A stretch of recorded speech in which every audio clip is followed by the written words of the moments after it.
Hello viewers, तो कैसे हैं आप लोग। उम्मीद है सब खैरियत से होंगे। तो आज की वीडियो में हम बात करने वाले हैं ऑब्जेक्ट ओरिएंटेड प्रोग्रामिंग के बारे में। बहुत ही इम्पोर्टेंट टॉपिक है, बहुत ही ज़्यादा यूज़ होने वाला और इंटरव्यू में पूछे जाने वाला सबसे बड़ा जो टॉपिक है वो यही है। ठीक है, सबसे इम्पोर्टेंट। यानी कि अगर आप किसी जगह इंटरव्यू के लिए जाते हैं तो शुरू ही वो ऑब्जेक्ट ओरिएंटेड से करते हैं। और जितने भी हमारे प्रोजेक्ट्स चल रहे होते हैं सब के सब में ऑब्जेक्ट ओरिएंटेड प्रोग्रामिंग यूज ही हो रही होती है। ठीक है, एक चीज़ याद रखनी है, अभी तक हम कोडिंग देख रहे थे, प्रोग्रामिंग देख रहे थे कि कोड के अर्थ पे कैसे हैं, सिंटैक्स क्या होता है, लूप क्या होती है, कंडीशन, यानी कि हम कोड को देख रहे थे। यहाँ से आगे हम कोड को नहीं देखेंगे, यानी कि यहाँ से आगे कोड को यूज कैसे करना है, क्या क्या फीचर्स हैं, आर्किटेक्चर लेवल की चीज़ें अब हम यहाँ से आगे सीखना शुरू करेंगे। ठीक है, लूप, कंडीशन, इफ, वेरिएबल, सब यही चीज़ें यूज़ होंगी, यही अरे यूज़ होगी, पर थोड़ी एडवांस, यानी कि एडवांस फॉर्म में। अब हम मेमोरी की मैनेजमेंट सीखेंगे कि हमारा जो डेटा है, हमारी वेरिएबल हैं, ये कैसे हम इनको मैनेज कर सकते हैं ताकि हमारी जो प्रोग्रामिंग है वो ऑप्टिमाइज हो, वो यूज़र फ्रेंडली हो, यानी कि उसकी रीडेबिलिटी हो, वो यानी कि एक ऑर्गेनाइज तरीके से हम कैसे अपने प्रोजेक्ट को लेकर चल सकते हैं, कैसे हम डेवलपमेंट करते हैं या कैसे हम अपने प्रोग्राम को बेहतर कर सकते हैं। तो ऑब्जेक्ट ओरिएंटेड का इसमें बहुत बड़ा रोल है। बहुत मुश्किल लगती है प्रोग्रामर्स को, पर है नहीं, बहुत आसान है। ठीक है, हम इसको बहुत ईजी वे में देखेंगे। मैं गारंटी देता हूँ कि अगर आप इन वीडियोस को तवज्जो से अच्छे से एक दफ़ा टाइम निकाल के देख लें तो उसके बाद मुझे नहीं लगता कि आपको प्रोग्रामिंग मुश्किल लगे या ऑब्जेक्ट ओरिएंटेड के कॉन्सेप्ट आपकी समझ में ना आए। ठीक है, बहुत ही आसान है। तो शुरू करते हैं। सबसे पहले कि ऑब्जेक्ट ओरिएंटेड कहते हैं किसे हैं, ऑब्जेक्ट ओरिएंटेड प्रोग्रामिंग। ठीक है, इसमें एक ऐसी प्रोग्रामिंग जिसमें हम ऑब्जेक्ट्स को यूज करते हैं। अभी आप मेरी बातें सुने, अभी आपको समझ नहीं आएगी, लेकिन जब मैं बताऊंगा तब आएगी। ठीक है, ऑब्जेक्ट ओरिएंटेड प्रोग्रामिंग क्या होती है। ठीक है, मैं थोड़ा आपको पीछे लेके चलता हूँ। जैसे सारी खेल है ही वेरिएबल की। ठीक है, इंट ए क्या मतलब है इसका, इस लाइन का क्या मतलब है? इसका मतलब है कि मेमोरी के अंदर एक जगह बनी, मेमोरी के अंदर, क्या मतलब है इसका?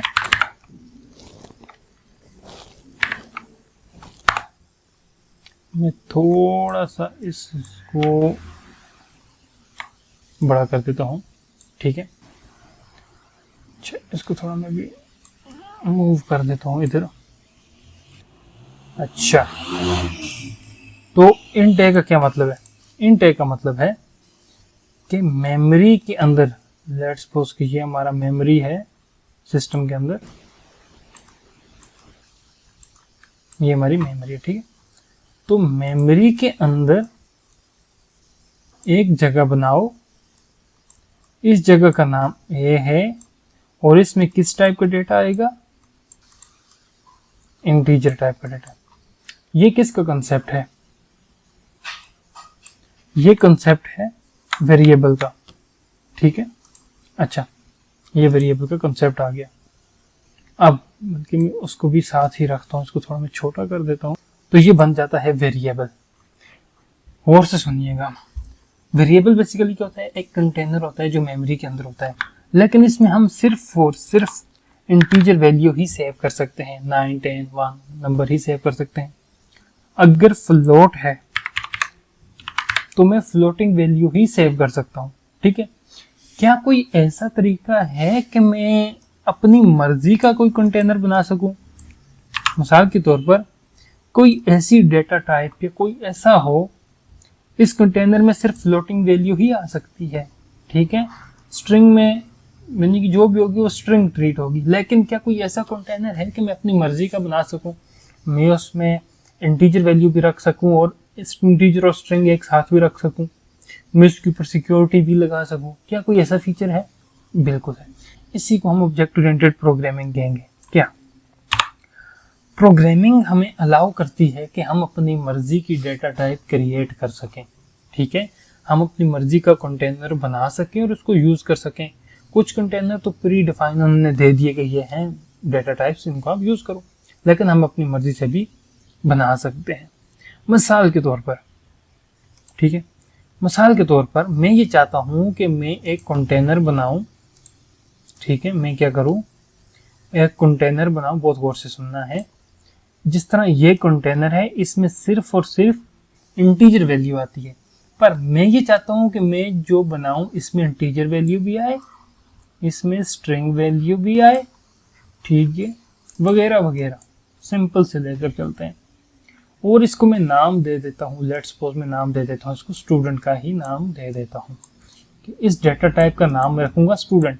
जैसे इस डेटा टाइप का नाम इधर क्या है, जैसे मैंने क्या कहा था, इंट है, मैंने यहाँ पर यही लिखा था ना, जैसे ये फ्लोट है, ठीक है, एक जो वेरिएबल है इसकी टाइप क्या है, फ्लोट।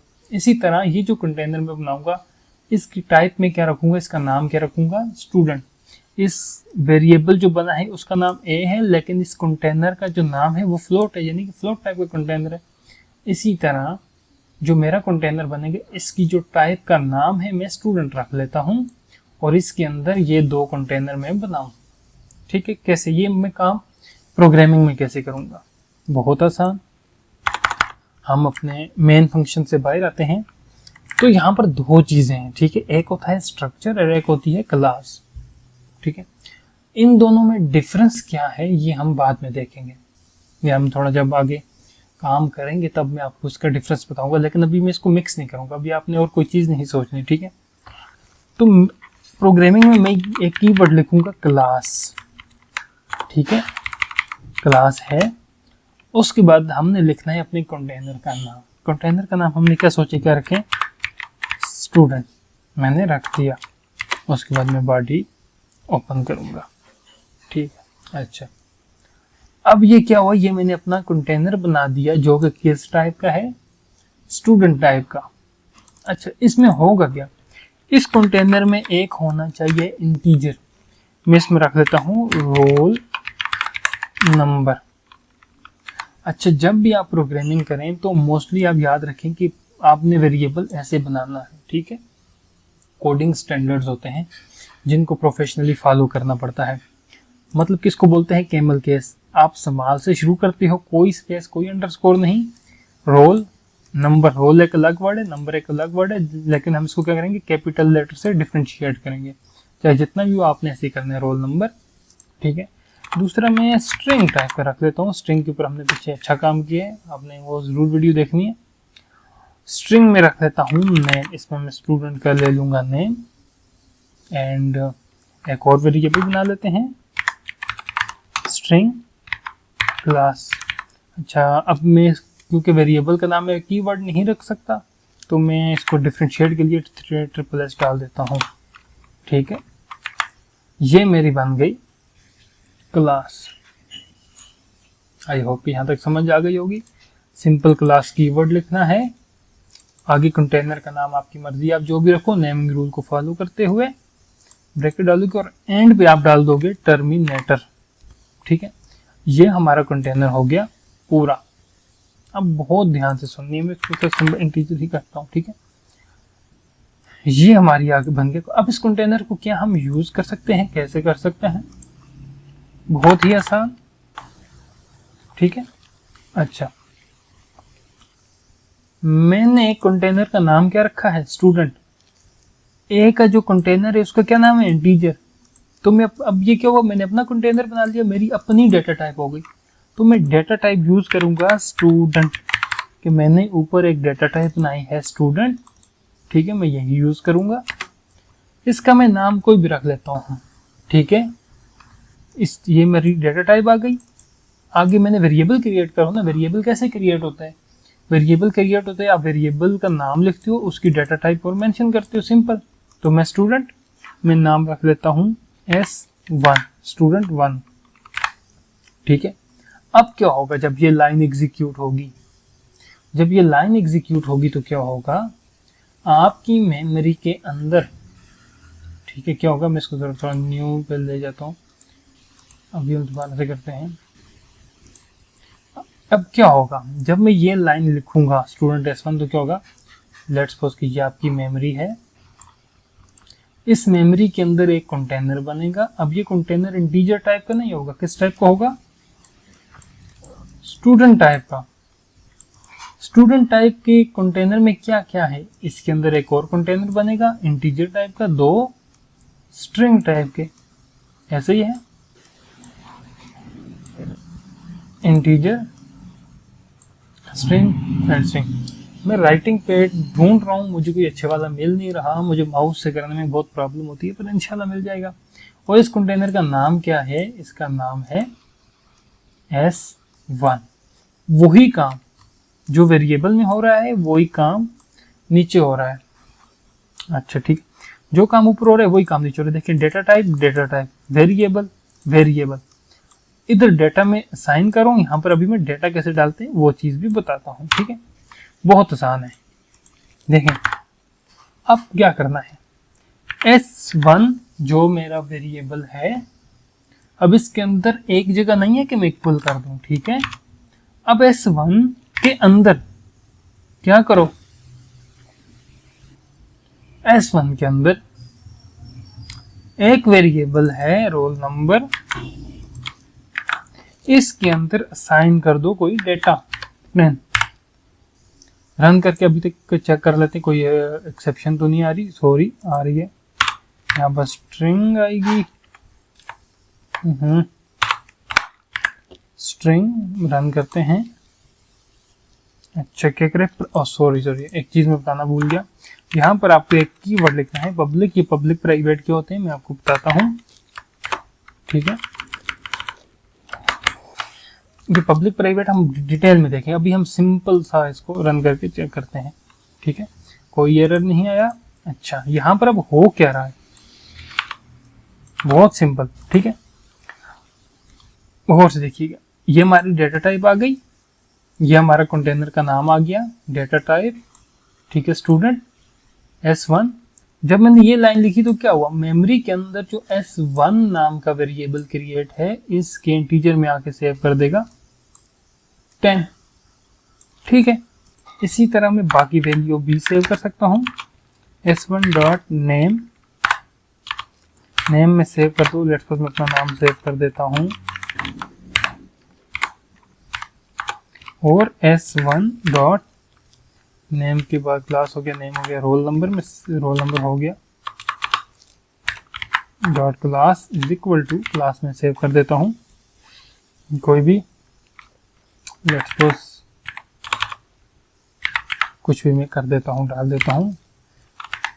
अब क्या हुआ, जिस तरह मैं a इज इक्वल टू 10 करूंगा तो 10 जाके सेव हो जाएगा a में, ऐसे ही होगा ना। इसी तरह यहाँ पर क्या हो रहा है, S1 नाम का जो कंटेनर है उसमें सेव हो रही हैं ये वाली डिटेल्स, ठीक है। अब अगर मैं इसको डिस्प्ले करना चाहूँ, सी आउट कर दो, किस चीज को डिस्प्ले करो, S1 नाम का एक वेरिएबल बना हुआ है, उसके अंदर जाओ और उसके अंदर मुझे नेम को डिस्प्ले कर दो। रन करके देखते हैं क्या हुआ, मेरा नाम डिस्प्ले हो गया।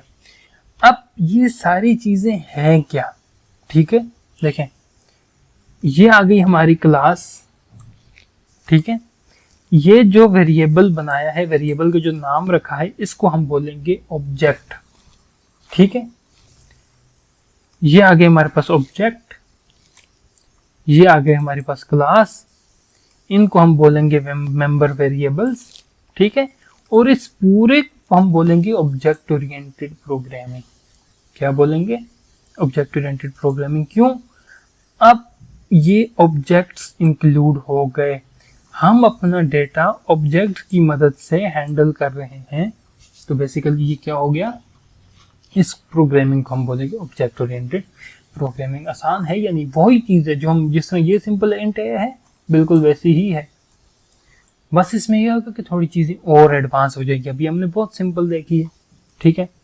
अच्छा क्लास को अब थोड़ा डिस्कस करते हैं। अब आपको थोड़ा जर्नल सी इंफॉर्मेशन मिल गई होगी कि ये क्या चीज है, ठीक है, थोड़ी सी आपको जनरल इंफॉर्मेशन मिल गई होगी कि क्लास में बेसिकली ये जो सामने आपको नजर आ रहा है यही ऑब्जेक्ट ओरिएंटेड प्रोग्रामिंग है, जिसमें डेटा ऑब्जेक्ट्स की मदद से हैंडल हो रहा हो।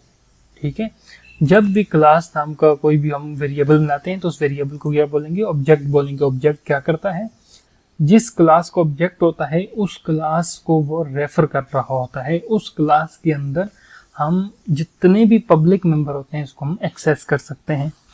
ठीक है, आई होप यहाँ तक समझ आ गई होगी। थोड़ा क्लास को हम देखते हैं, क्लास के होते देखें। क्लास के अंदर एक होते हैं पब्लिक, 3 तरह के मोड होते हैं। इसको फिलहाल मैं कट कर देता हूँ यहाँ से। पब्लिक होता है, सबसे पहले आता है प्राइवेट। अगर आप नहीं लिखते तो बाय डिफॉल्ट वो प्राइवेट ही समझा जाएगा। प्रोटेक्टेड होता है और होता है पब्लिक। डेलीगेट्स होते हैं। ठीक है, प्राइवेट, प्रोटेक्टेड एंड पब्लिक, इन दोनों का इनका फंक्शन है। प्रोटेक्टेड को मैं अभी निकाल देता हूँ, ये हम बाद में देखेंगे। प्राइवेट और पब्लिक जो मोस्टली यूज किए जाते हैं उनके बारे में डिस्कस करते हैं। ठीक है, अभी आपको ऑब्जेक्ट ओरिएंटेड के बारे में पता चल गया। मैं ऑब्जेक्ट ओरिएंटेड को साइड पे रख के सिर्फ आपको क्लास की इन्फॉर्मेशन दे रहा हूँ। ठीक है, अब आपने सारा फोकस क्लास के ऊपर होना चाहिए कि क्लास बनाना आपको आगे, क्लास के अंदर हम क्या क्या कर सकते हैं। सबसे पहले प्राइवेट लिखें ना लिखें आपकी मर्जी होती है। प्राइवेट नहीं लिखेंगे तो बाय डिफॉल्ट सारी चीजें प्राइवेट ही समझी जाएंगी। ठीक है, प्राइवेट और पब्लिक में फर्क क्या है देखें। अब मैं प्राइवेट के अंदर सेव कर देता हूँ तुम्हारा यही चीज। ठीक है, अब अगर मैं रन करूं तो क्या लिखा हुआ आएगा। पब्लिक पोर्शन मेरा खाली है, मैं रन करता हूं, क्या लिखा हुआ है गौर से पढ़ें। Int student role number is private with in the context. क्या कह रहा है कि ये जो रोल नंबर के अंदर मैं डेटा सेव कर रहा हूं ये प्राइवेट है, इसको परमिशन नहीं है कि हम इसमें डेटा सेव कर सकें। मतलब कहने का क्या, किसी भी क्लास का जो मेंबर वेरिएबल है या क्लास के अंदर कोई भी चीज अगर वो प्राइवेट है तो हम उस चीज को, जो भी प्राइवेट चाहे वो फंक्शन है, वेरिएबल है, किसी भी सूरत उस क्लास के बाहर से एक्सेस नहीं कर सकते। समझ आई? क्लास के अंदर कोई वेरिएबल या मेथड कुछ भी है वो प्राइवेट है अगर, तो इस पूरी क्लास से बाहर किसी भी जगह पर हम उसको एक्सेस नहीं कर सकते। तो फिर कैसे एक्सेस कर सकते हैं? सिर्फ और सिर्फ उसके पब्लिक पोर्शन से। कहां से? पब्लिक पोर्शन से। अगर मैं यहां पर लिख दूं roll number is equal to 10 तो मैं ऐसा कर सकता हूं। मैं यहां पर पब्लिक पोर्शन में, मतलब अभी तो ऐसा नहीं कर सकता, फिर मैं आपको समझाने के लिए कह रहा हूं। मैं यहां पर अगर चाहूं तो इसमें डेटा सेव कर सकता हूं। समझ आ गई? आई होप समझ आ गई होगी कि किसी भी क्लास के प्राइवेट मेंबर उसी क्लास के पब्लिक पोर्शन से ही एक्सेस हो सकते हैं। कैसे हो सकते हैं वो हम यहां देखते हैं। ठीक है, अब पब्लिक, अच्छा, और क्लास का जो पब्लिक पोर्शन है उसे मैं कहीं से भी एक्सेस कर सकता हूं ऑब्जेक्ट की मदद से। यहां पर आपने एक चीज और देखनी है, मैं क्या बोल रहा हूं, क्लास को क्लास के बाहर, क्लास के मेंबर्स को क्लास से बाहर सिर्फ और सिर्फ ऑब्जेक्ट बनाकर ही हम एक्सेस कर सकते हैं, इसके अलावा नहीं कर सकते। ठीक है, अब आप देखें, अच्छा पब्लिक है। अब पब्लिक के अंदर मैं एक मेथड बनाता हूं void add। ठीक है, मैं यहां पर एक इंटीजर वैल्यू ले लेता हूं r और ब्रैकेट, और मैं सेव कर देता हूं roll number is equal to r। होगा क्या? अब देखें, मैं इसको तो एक्सेस नहीं कर सकता लेकिन पब्लिक पोर्शन को तो एक्सेस कर सकता हूं क्लास के बाहर। मैं इस मेथड को एक्सेस कर लूंगा क्लास के बाहर और इसको एक वैल्यू दे दूंगा ये वाली, और ये वैल्यू इस मेथड की मदद से मैं इस वेरिएबल में सेव कर दूंगा। ठीक है, क्योंकि ये रोल नंबर इसी क्लास के अंदर है, मेथड भी इसी क्लास के अंदर है, तो मुझे जरूरत नहीं है मैं इसका ऑब्जेक्ट क्रिएट करूं। ऑब्जेक्ट हम क्रिएट क्यों करते हैं? हमारे पास बहुत सारी क्लासेस हैं, हमने डेटा सेव करना है, तो इसको बताएंगे ना कि किस क्लास में डेटा सेव करो, तो क्लास से बाहर हम इसको ऑब्जेक्ट बनाकर बताते हैं कि भाई ये है, ये जब हम ये क्रिएट करते हैं तो इसका मतलब है कि मेमोरी के अंदर एक अलग कंटेनर बनाओ जिसकी टाइप स्टूडेंट होगी, जिसका नाम ये होगा। फिर इस ऑब्जेक्ट की मदद से बताएंगे। लेट्स तो यहाँ पर हम बना देते हैं S1 S2, S3। अब मेमोरी के अंदर 3 स्टूडेंट बन गए, S1, S2, ये S2 बन गया, S3 बन गया। अब अगर मैं नेम, अब इसमें भी रोल नंबर है, इसमें भी रोल नंबर है, इसमें भी रोल नंबर है, तो क्लास, ये क्लास है, इसके बाहर लेट्स सपोज ये हमारा मेन फंक्शन है, तो इसके अंदर मैं कोडिंग कर रहा हूँ ना, तो यहाँ से मैं बताऊंगा ना कंट्रोल को कि कहाँ जाना है, S1 में जाना है, S2 में जाना है, S3 में, बताऊंगा ना। तो इसीलिए में हम ऑब्जेक्ट क्रिएट करते हैं कि यहाँ पर ऑब्जेक्ट क्रिएट करते हैं, फिर वो ऑब्जेक्ट हेल्प करता है कंट्रोलर की कि कंट्रोल ने कहाँ जाना है, किस ऑब्जेक्ट में जाना है। जैसे मैंने S1 किया तो S1 में जाएगा वो, कि यहाँ से S1 में जाएगा, ठीक, ऑब्जेक्ट रेंडर हो गया। अब क्लास के अंदर पब्लिक पोर्शन को मैं यहाँ पर एक्सेस कर सकता हूँ। अब ये तरीका हो गया गलत, ऐसा नहीं हो सकता, ठीक है, मैं किसी भी तरीके से एक्सेस नहीं कर सकता। तो अब मैं क्या करूँगा, अब अपने एक और चीज़ देखनी है, लेट्स सपोज मैं x2 को यूज़ करता हूँ, x2 डॉट। अब देखें सिर्फ एक ही चीज़ मुझे सजेस्ट हुई है कि मैं ऐड फंक्शन को कॉल कर सकता हूँ, ऐड, और इसके अंदर मैं कोई इंटीजर वैल्यू दे देता हूँ 40, तो क्या होगा, 40 वहाँ पर सेव हो जाएगा, कोई एरर नहीं है, सेव हो गया।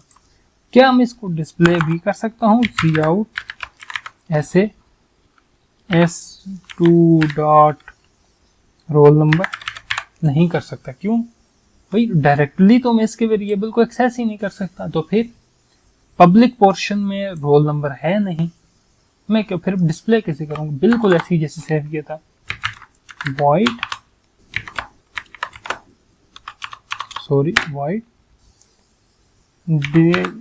डिस्प्ले, और इसको मैं कुछ नहीं देता, बस सिंपल मैं यहाँ पर सी आउट कर देता हूँ, क्या सी आउट कर देता हूँ, रोल नंबर। तो एक सिंपल ये मेथड क्या करेगा, रोल नंबर को डिस्प्ले कर देगा। तो यहाँ पर मैं S2 नहीं कर सकता डॉट, S2 डॉट में डिस्प्ले कर सकता हूँ ये। अब अगर मैं इसको रन करूँ, सॉरी सी आउट नहीं कर सकता, मैं इसको डायरेक्ट करूँगा, ये क्या हो गया, 40 मेरे पास डिस्प्ले हो गया। तो चीज़ को समझे, क्या हुआ, 3 ऑब्जेक्ट बने, 3। S2 के अंदर मैंने डेटा सेव किया, कैसे किया, पब्लिक पोर्शन की मदद से। अब ये हमें हेल्प कहाँ पर करते हैं, देखें जब हम प्रोजेक्ट क्रिएट कर रहे होते हैं तो कोई एक बंदा नहीं कर रहा होता, पूरी की पूरी टीम्स मिलकर कर रही होती है। कॉर्पोरेट इन्वायरमेंट अंदर से कैसे होता है, इंशाल्लाह मेरी नेक्स्ट वीडियोस पे आएगी, वो आपने ज़रूर देखनी है कि एक प्रोजेक्ट कैसे क्रिएट होता है किसी भी प्रोफेशनल कंपनी के अंदर, और कैसे कौन कौन सी टीम्स होती हैं, कैसे प्रोजेक्ट को लेकर आगे चलते हैं, इंशाल्लाह वो हम उस वीडियो में डिस्कस करेंगे। तो आज के लिए आई थिंक इतना काफ़ी है, अभी आपने इसकी प्रैक्टिस करनी है, मैंने एक एक किए, आपने क्या करना है, पूरा स्टूडेंट मैनेजमेंट सिस्टम बनाने की कोशिश करनी है। इसमें इंट्रो हो, एडिशन हो, डिस्प्ले हो, ठीक है, एडिट डिलीट, तो ये जब आप खुद से बनाना शुरू करेंगे तो भी आपकी इसकी अच्छी प्रैक्टिस होगी।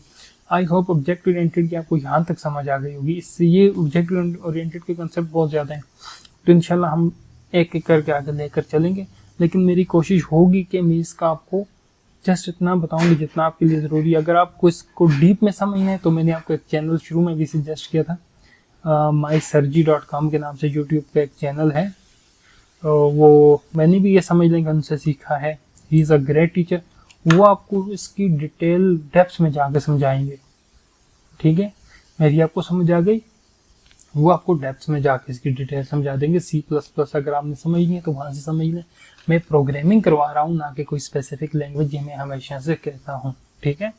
ये जो चीज़ें मैं आपको बताता हूँ ये प्रोग्रामिंग के वो प्रिंसिपल हैं जो हर लैंग्वेज में इम्प्लीमेंट होते हैं, तो इसीलिए मैं इसको जल्दी जल्दी ख़त्म करके मेरा जो बेसिक जो मेरा टारगेट है वो है एडवांस चीज़ें, जैसे डेटाबेस आर्किटेक्चर्स और सॉफ्टवेयर डेवलपमेंट, इस तरह की चीज़ों के ऊपर मैं जाना चाहता हूँ ताकि ये बेसिक्स क्लियर हो जाए। तो इसीलिए मैं जस्ट आपको हिंट्स देता जा रहा हूँ ताकि आप इसके ऊपर दोबारा रिसर्च करें।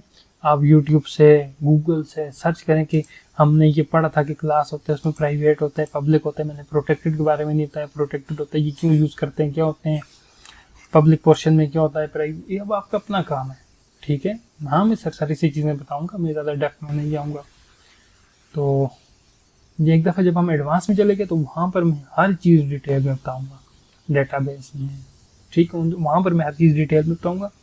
तो मिलते हैं नेक्स्ट वीडियो में, तब तक के लिए खुदा हाफिज़।